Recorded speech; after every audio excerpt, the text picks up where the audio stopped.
So 2017, June 14th, morning, I woke up about 6. At that time, dawn had risen. It was in the UK, I was in London, southwest London, very quiet house by the river. Just contented. I was contented, like as happy as you could be, basically. Boy, living on his own, having a young 11-year-old boy separated from his ex-partner. So I wake up, I pick up my phone to check my messages, and I turn it on, and the first thing that pops up on my phone is a picture of a tower block on fire. And the message from Elva said, you used to live here, right? So that was a surprise, but it wasn't actually a shock. My mate Ed, 6 months previously, had written he's written the worst case scenario of how the tenant management organisation of the Royal Borough of Kensington and Chelsea were operating was that there would be a catastrophic fire in a building such as ours. And that's the conversation that he and I had in my living room having a cup of tea like a year before the fire.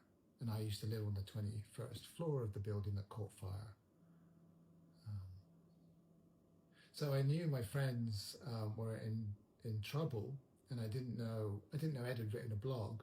So I got on the news and started telling people that this was something that was known about before the fire, that actually that building, how it was managed terribly. In fact, the residents were treated with contempt, and that 98% of the residents we spoke to before the fire signed a petition asking for there to be an independent investigation into this construction project that happened there.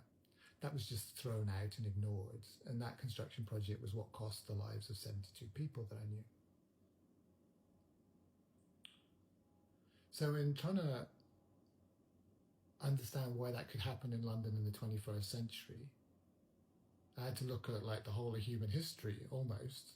I had to look at what anthropologists consider to be the dawn of our current civilization and the rules and principles espoused by the leaders of those civilizations, and how that filters down to how we treat each other on an individual basis today.